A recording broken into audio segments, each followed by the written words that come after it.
Your joint venture in India won the commercial rights to basketball in the country for 30 years. Incredible time frame.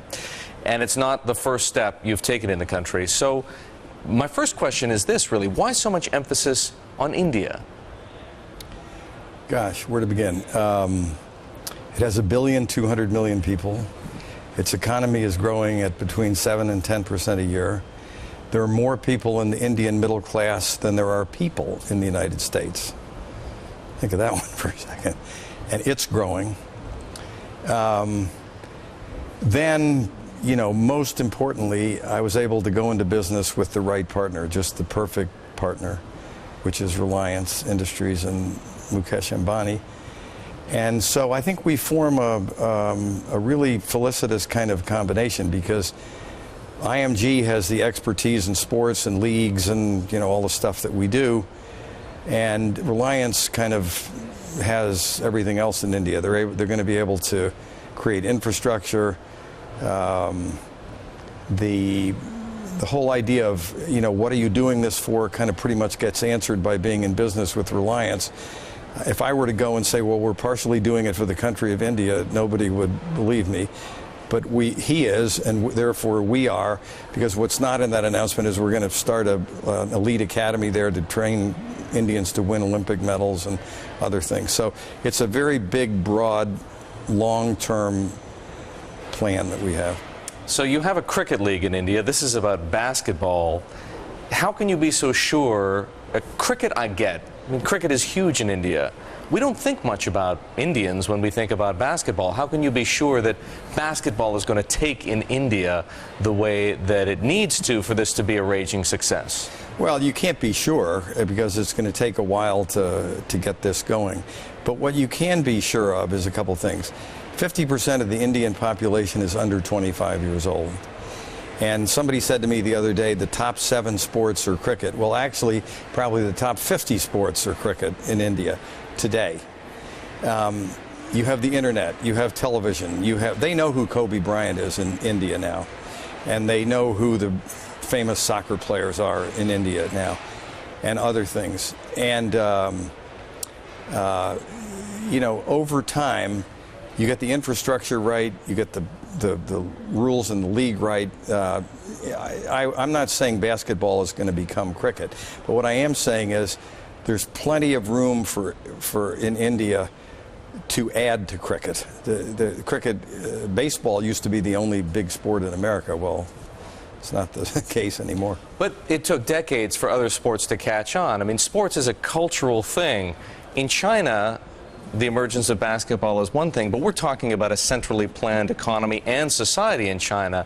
India is a much more, well, first of all, it's a democracy, and things happen in India much more organically. That's true, which is actually good. Doesn't it take then generations, though, for a sport like basketball to take root there, you know, regardless of the involvement of Mukesh Ambani and Reliance? Well, it may, but I don't think so. I think things are happening very quickly, and as I said to you before, basketball is a sport we're going to be involved with, but it's not going to be the only sport. And I think there's plenty of room for other things. None of these things may ever get to be as big as cricket. But for example, let me give you another example. Because as you probably know, we're also in China. We have a deal with CCTV in China. China and India are now 2 of the 3 biggest buyers of automobiles in the world. And there's no real auto sport in either country. Well, there very well may be pretty soon. Just if Ted Forstmann has his way? Yeah. Okay, now let's go back to basketball for 1 second, because I'm curious to know, why not involve the NBA here? Well, the NBA may be involved. They know how to get a hold of me. And they very well may be involved. If they want to be involved on an appropriate basis, we'd love to have them involved. Can you size the market opportunity, or at least the business opportunity? You've created a cricket league. How much is that worth if basketball even comes close to measuring up to your anticipations and expectations? What kind of dollar numbers might we? I can do the cricket for you. It's kind of hard to do the basketball. The cricket has been valued 3 years into it at $4 billion. It's now supposedly the third most valuable league in the world of any sort. Now, that's cricket, but it is India. So, you know, I mean, if we could create something that was worth 20% of that, that's $800 million, which would be well worth the well worth the effort. Yeah. Well worth the effort, but also, what about the investment? How much money have you put into India thus far? How much do you intend on investing in India? Just the Ted Forstmann part, and I guess the IMG part. That's right. Well, so far, this is our first thing. We haven't put a lot of money into anything so far. You're right, basketball is going to take some infrastructure. It's some building, some improving, some this and that. And where it comes from is kind of an open question.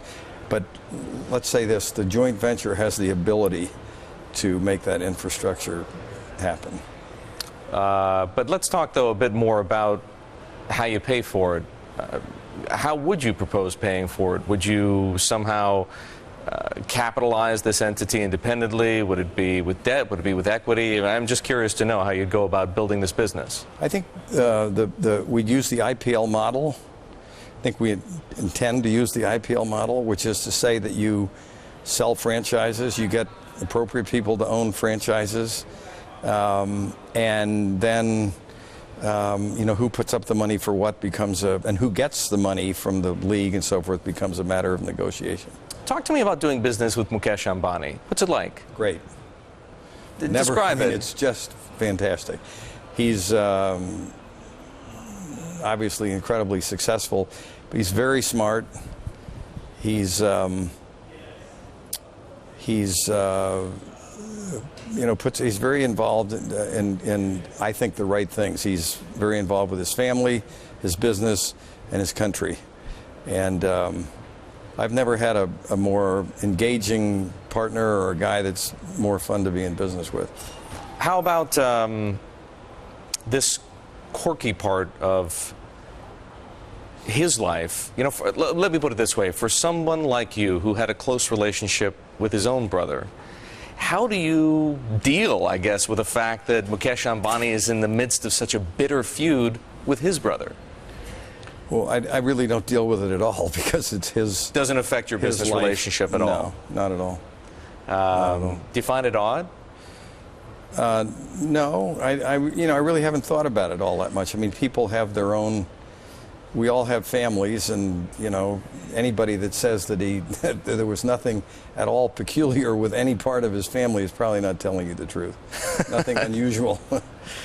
I also know, you know, Mukesh's mother, who's fantastic, and his 3 kids. We went on a safari. My kids and me and his kids and his family went on a safari over Christmas. Had a great time. He's a very classy guy. Let's go back then and talk about some of your ambitions for that part of the world. You mentioned that you might get into auto racing in China and in India. Clearly, you have big ambitions for basketball. What else might we hear from this joint venture between IMG and Reliance Industries, or just IMG on its own in East Asia? Well, there won't be anything IMG on its own in either India or China. In India, it'll be with Reliance, and in China, it'll be with CCTV. And those are the 2 really big things. And I wish I could tell you what's on the griddle, but I can tell you this, that there's stuff on the griddle. This will not be our last announcement. Well, when let's talk about auto racing for a moment, because that's really intriguing. How long might it take before you get to the point where you move forward on something like that? Not that long, because actually the infrastructure connected with auto racing is not that big a deal. You know, you can do it on airports and set up stands and so on. So. Are we talking about drag racing? Or are we talking about Indy style? Or are we talking about F1? Probably, no, not F1. You'd probably be talking about something that, you know, we would create, the kind of car that we would create. Something different, in other words. Yeah, the head of sports at IMG now, a fellow that works for me, was the chief operating officer of NASCAR. So we have the expertise in-house to do this. And, you know, what really matters is, do the people who make the cars want to, you know, create sponsorships this way and so on, and advertising. And, you know, you'd have to think they not only you'd have to think, but we've got reason to believe they do. You know, in other words. Yeah, well, we think so, yeah. And, you know, the story about India's rise as an auto manufacturer and China's ambitions is well known at this point. Yeah, not only as manufacturers, but manufacturers outside the country are making cars by the tons that are sold within these countries. And there's actually two-wheeler, too. India now is one of the biggest purchaser of what we would call motorcycles in the world. So there's two-wheel racing. You know, in Europe, that's a huge deal. Not here so much, but so you don't know. Let's talk about some other IMG business for a moment, and perhaps not the best business. The Tiger Woods scandal. What's the financial impact of that been on your company? Well, you know, when an individual client loses sponsorships, your sponsors, you lose your commission on those sponsorships. So we have lost some. We budgeted some profits that didn't come in 2009. But on the other hand, as we were talking about earlier, the client representation part of our business, while we like it and we have great athletes and all that, from a financial point of view, is a reasonably small part of what we do. So all taken together. People think of ING as a sports agency. Where does the bulk of the money come from then? It comes from a lot of places. It comes from events. On any given day, on average, we are producing or owning or representing 11 events somewhere in the world every single day of the year. So that's a lot of events, and mainly not in America. It comes from events. It comes from media. We produce 10,000 plus hours. We distribute 20,000 hours. It comes from owning certain events. It comes from a lot of different things. What is the net impact on the sports agency business, yours or other people's, of the Tiger Woods experience? Are advertisers changing the way that they approach star athletes? Is it going to be different? Well, the first thing I should say is I'm not a real expert on that at all. But so far as I can tell, it hasn't had a fundamental impact on the way advertisers do things, or no, I don't think so. I really don't think so. But I wouldn't. But I'm not an expert on that. I mean, there are other people whose opinions I'd value a lot more than mine. But that part of your business, even though it is small relative to some of the other things you do, is a tough business. I mean, do you have a take it or leave it attitude, or do you think it's worth keeping for the time being? No, I think it's a tough business. It's the margins are not, you know, what you would want when looking for a business, but it does a lot of good. You know, we have a lot of famous people that we represent. They are the best at what they do. You know, I think it's a good thing to have. How about college sports? Fast-growing business for IMG. How fast? I mean, how big is college sports getting, and how big is it getting for you? Okay, that's a great question. The college sports has everything that these other sports don't have, and basically opportunity. Pretty much the other sports were all spoken for already. You know, they're essentially, people aren't going to like that I say this, they're essentially monopolized. I mean, they are what they are, and you know, you have a league and that's it, and you know, so on. College sports, which are now, in my opinion, you know, the performers are about as good as the pros were maybe 10 years ago or something. It's very hard to tell the difference between a really good college game in basketball or football and a pro game, you know, a while ago. So the product is really quite good, and the business of helping colleges make money out of their sports was very fragmented. And something we've done is kind of consolidate this to some extent, or to a large extent, actually. And you know, colleges need money even more than pro teams do. They got to build the buildings. They've got to do all these kind of educational things, and the sports part of the college is what contributes a great deal of the money to. And having good teams makes alumni more generous, and you know, all the rest. So it's growing for us very fast. I was actually just looking at some numbers before I came over here, and you know, as static as some of these other sporting things are, this is growing at a very, very, very rapid rate, like 50% a year. 50% a year. Yeah. Now, you mentioned the importance of sports revenue to funding other activities on college campuses. Mm-hmm. The more money, though, that flows into college sports, is there not a risk that it becomes an arm race, that only the superpowers will win? Well, you know, I mean, theoretically, I guess that's a risk. There are not to your business, but to the smaller colleges, I know is what I'm wondering. There are always been college powerhouses. I mean, Notre Dame was a powerhouse, Ohio State was a powerhouse, USC was a powerhouse, Texas was, you know, so there have been powerhouses. There are now, you know, federations and leagues and so on, the SEC, that are powerhouses in and of themselves. I don't, you know, I mean, competition is competition. People, you know, certain people are going to do better than other people. But, you know, from our perspective, we are trying to help, you know, a number of colleges, and we're actually trying to help them do things that they haven't done heretofore. And so I'll give you an example. For example, virtually no professional stadium in America does not have premium seat licenses. Virtually no college stadium does have them. And it's a huge source of revenue for professional teams.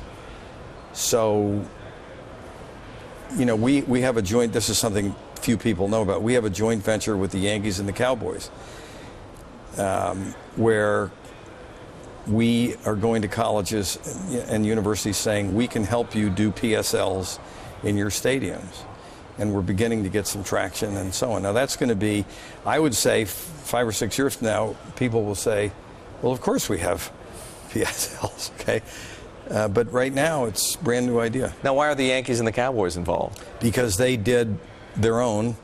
They had the, you know, the infrastructure. They had the people on board to do it. Goldman Sachs kind of put them together into something called Legends, and then they did a joint venture with us. So Goldman is involved as well in this, or just IMG, Cowboys, and the Yankees? I think that Goldman is an investor in their side of it. But we're 50, they're 50. So they might come to it indirectly through that deal over there. Mm-hmm. How about, you mentioned conferences. How about this idea that there should be 4 super college conferences? Do you support it? You know, I don't know enough about that either. What I know is that... or might it be good for business, let's put it that way? I don't know about that either. You know, I don't really have a point of view on that. I've asked our college guys, what does this restructuring that's going on now do for us? Is it good, bad, or indifferent? And they said it's fundamentally indifferent. And how about college TV networks? Do you think we'll see more of those? There are some colleges that want to do it, and we'd be there to help them. Now, IMG has an office in Cleveland. Mm-hmm. I want to ask you a question about LeBron. First of all, where do you think he goes? I don't know as much about that as you do. All right. Or the guy behind the camera. I have no idea.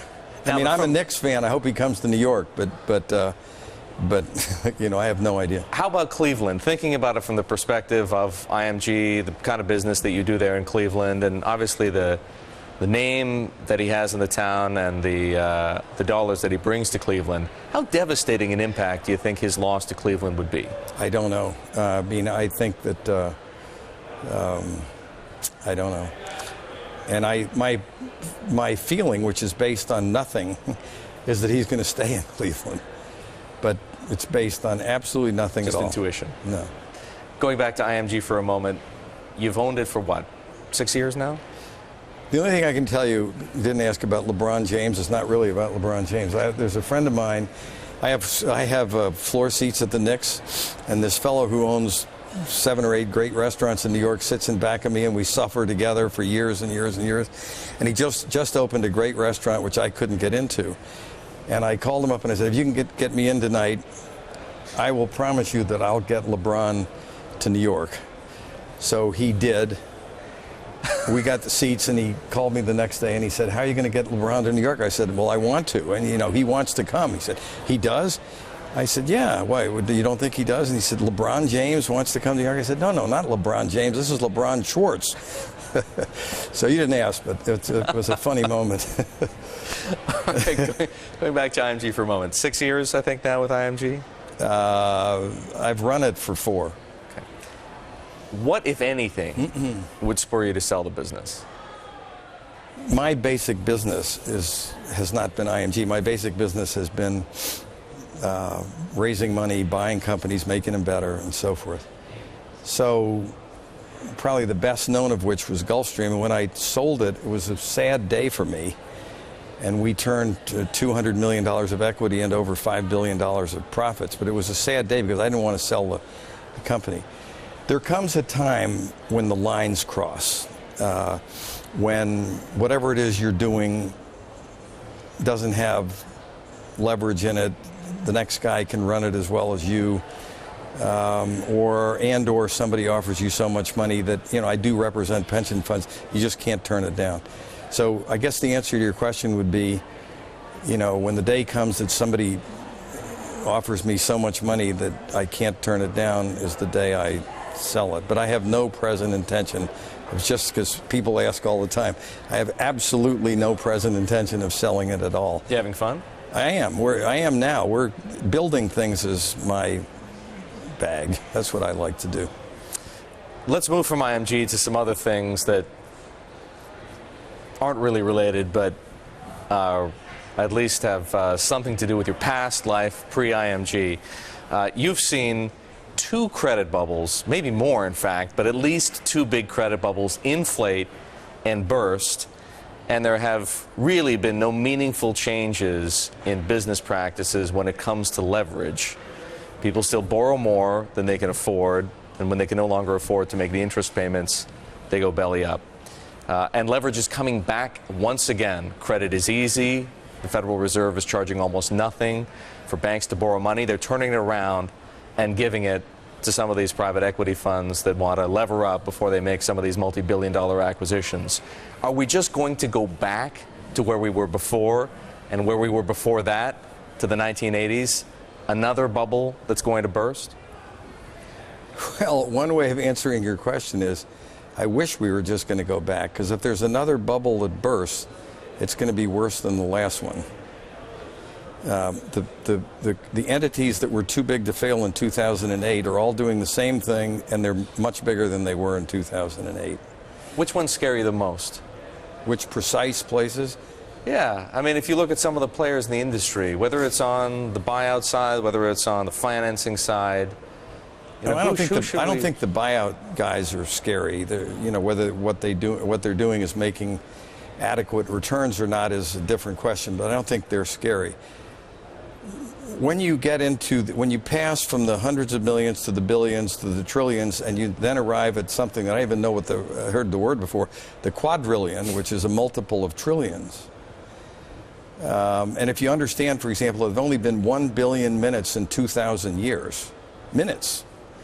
And now we're into quadrillions. What you understand is that, that the really dangerous stuff is what I and others call artificial money.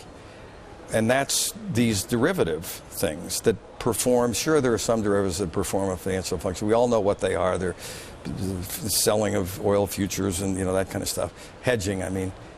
But the vast proportion, monetarily speaking now, or financially speaking, don't perform any any productive purpose at all. They exist for the sole purpose of making fees for the people that create them. So the big dealers in derivatives, the Goldman Sachs's, the JP Morgans, those are the firms that we should be frightened of? Well, I don't know, but I'm not going to mention firms you should be frightened of, because that's, but I will say that as an American, you should be not happy that the financial sector is not involved anymore in allocating capital to its best use, because that's what the financial sector should be in business to do. And for many years it was. The financial sector now is altogether too involved in just plain gambling. The fact of the matter is that a stock or a bond comes into being for a productive purpose. Somebody's going to build a plant or increase his sales force or whatever the hell he's going to do. There is no commensurate relationship with these derivatives. They don't do anything. They're bets on this, that, or the other. So on the one hand, we have the Volcker rule. On the other hand, we have the Blanche-Lincoln proposal to force derivatives trading desks to be independently capitalized. Do those two proposals, plus what else you've heard and seen in financial regulatory reform, inspire any confidence? Not a lot, because interestingly, I wrote an op-ed for the Journal with Neil Ferguson, and we made suggestions as to what should happen and what should not happen. And pretty much what these two bills are all about is they're quite interested in what we thought should not happen, and they're much less interested in what we thought should happen. And I think Blanche, last I heard, Blanche Lincoln's thing is not going to make it. The Volcker rule is a nice start, but we started off with Glass-Steagall, and which is a lot more definitive than the Volcker rule. I mean, really, why? You mentioned earlier that credit was getting loose. It's actually much worse than that. Credit for unproductive purposes and for large entities is loose. Credit for small businesses is unbelievably non-existent. And that's where everything happens in this country. So, I mean, I actually think it's an incredibly unhealthy. It isn't really, it's gone from credit being too loose to credit being even more loose in places you wouldn't be too interested in, and being unbelievably tight in what would help the economy grow. Ted, before we go, I have two quick questions. The first is on the philanthropy front. Do you have any interest in signing up for this Warren Buffett, Bill Gates Great Givers Club? No, but that's very just me. I do stuff all over the world and always for kids, and so I want to do what I want to do, and yeah, no. And going back to Washington for a moment, where do you stand on the whole carried interest debate? That's actually a tough one. My own, financial well-being, or not well-being, but status would be better if it was capital gains.